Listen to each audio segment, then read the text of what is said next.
కడప జిల్లా జమ్మలమడుగు నియోజకవర్గంలోని ముద్దనూరు గ్రామ పంచాయతీలో మార్కెట్ వేలం పాట ఉత్కంఠభరితంగా సాగింది. బీజేపీ, టీడీపీ నేతలు పోటాపోటీగా పాల్గొనడంతో వేలం ప్రక్రియ ఆసక్తికరంగా మారింది. ఎలాంటి అవాంఛనీయ ఘటనలు జరగకుండా పోలీసులు బందోబస్తు ఏర్పాటు చేశారు. డివిజనల్ పంచాయతీ అధికారి నూర్జహాన్, ఎంపీడీఓ రాధాకృష్ణవేణి సమక్షంలో పంచాయతీ కార్యదర్శి లక్ష్మీనారాయణ వేలం నిర్వహించారు. చివరకు రామాంజనేయులు 42.63 లక్షలకు మార్కెట్ వేలం దక్కించుకోగా గత ఏడాది 9 లక్షలతో పోలిస్తే ఈసారి పంచాయతీకి భారీ ఆదాయం లభించింది. సార్ 45 వస్తుంది సార్.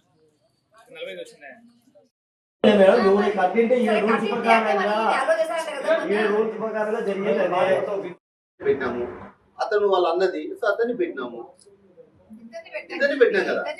ఇప్పుడు ఏదైనా ఒకరిని కన్సిడర్ చేస్తే నువ్వు సార్ ఒకరికి ఒక న్యాయం ఇంకొకరికి ఒక న్యాయం ఏంటంటే దానికి అర్థం ఉంది. ఇద్దరిని పెట్టినాం కదా.